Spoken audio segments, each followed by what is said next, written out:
Ito na nga pala yung tinakbid natin crankcase cover ng Raider 150 mga boss. O diba, napakaangas. Ito kasi yung dati niyang kulay mga boss, kaya napapansin natin hindi siya babagay sa concept ng motor, kaya naisipan natin palitan ng bagong kulay.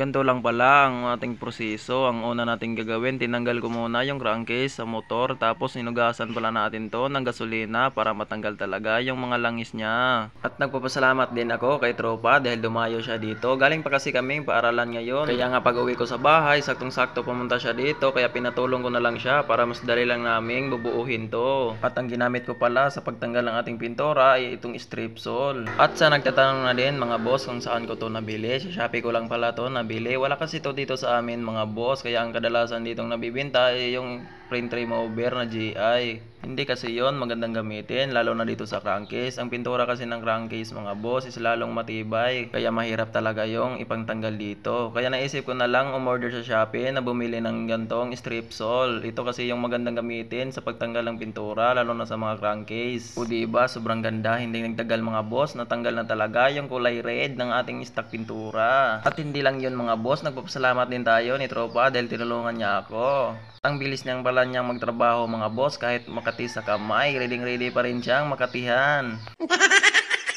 Kaya pagkatapos nating nilagyan ng strip saw mga boss, pinadaanan ko muna ng grinder na steel brush. Wala kasi tayong water pressure, maganda lang sana yon gamitin dito para matanggal agad yung pintura. Kaya nga ito lang muna yung gagamitin natin habang hindi pa tayo nakabili ng water pressure. At dahil nga tapos na natin yung sa flywheel cover, isinunod ko na din yung sa kabilang crankcase. Hindi pa nga ako nakaready ng gamit, kaya palaging nakakatihan yung aking paa. Mas maganda kasi dito mga boss, nakapantalon ka at saka naka-jacket. Kaya pagkatapos nating tinanggal yung mga dating pintura, agad-agad ko nang sinabunan. Ang ginamit ko palang sabon dito ay yung Liquid Joy. At kailangan kasi natin niyang lilinisan ng maayos para sure ball tayong walang natitirang strip saw sa ating crankcase cover. Para pagbubuga natin ng bagong pintura mamaya ay wala talagang re-react sa ating pintura. At ang isunod yung steps dito mga boss, nilagyan ko muna ng tape yung hindi natin kailangang mapinturahan or di dapat masama sa pintura, lalo na yung mga wheel seal mga boss. Mang pangit kasi yung tingnan mga boss kapag masama sa pintura, mas madali kasi siyang mabakbak. Kaya pag bakbak dyan, mas pangit na talagang tingnan.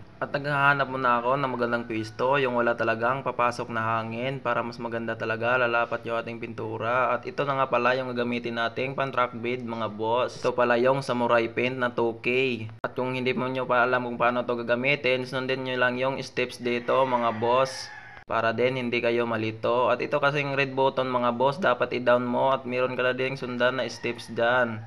I-push mo lang yan mga boss na pa-down. At yun, iba yung na-post ko, yung kulay white. Ayan, lumabas na nga yung pintura. Okay lang yan mga boss, tinakpan ko na lang tapos bago ko ipinapost. So ayan na nga boss, kapag nag-up and down na yan mga boss, pwede na yang i-shake mo ng 2 minutes bago mo gamitin. At yun na nga mga boss, hindi ko na pinatagal, inumpisahan ko ng binuga. Ang unang buga pa lang pala dito mga boss, medyo manipis lang para iwas luluha yung ating pintura. At ang magandang diskarte naman dito mga boss, para maganda yung pagkalapat ng track bed, hindi lang natin masyadong idiin at hindi lang natin masyadong bakapalin muna yung pintura. Medyo pitik-pitik lang muna ang unang buga natin. So ito na nga pala yung kinalabasan ng ginawa nating track bed mga boss. So hindi pala yan final mga boss dahil mayroon pa tayong lalagyan na design yan. So bago tayo mag top coat. So di ko na pinatagal mga boss, binugahan ko na ng second coat. So sa second coat mga boss, medyo malayo na nga yung pintura para maganda talaga yung lapat. At dahil nga toyo na yung ating second coat na pintura mga boss, ay agad-agad akong naghalo ng kulay silver. Ito yung gagamitin natin pang littering dito sa ating crankcase. Ito lang pala yung medyo mahirap dito mga boss, yung pag littering. Ang ingat-ingat lang talaga, baka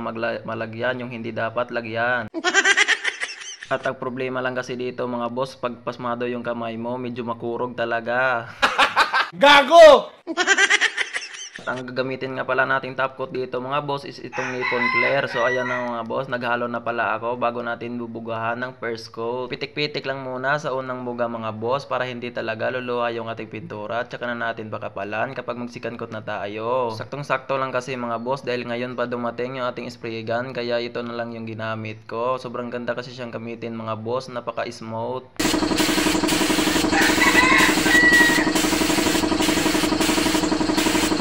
Yan na nga pala mga boss, ito na pala yung ginawa nating track bed mga boss. So kung napansin nyo mga boss, yung pagka-track bed niya is medyo pinong-pino, hindi kagaya yung ginawa ko dati na malaki talaga yung bukol. So di ko rin alam mga boss dahil Tinaskertean ko na. Ilayo ko yung paggabuga. So ganun pa rin yung kinalabasan. So sa pintura na ata to. So ito pala yung motor mga boss. Ayan. Tinabunan ko na ng basahan para hindi mapasukan ng dumi yung makina. So ayun mga boss, abang-abang lang pala sa next video natin dito mga boss dahil repaint din natin yung buong cover nya. So kaya natin repaint tong crankcase dahil hindi babagay sa motor dahil kulay red kasi to. So tanggalin muna natin tong mga tape tumigas.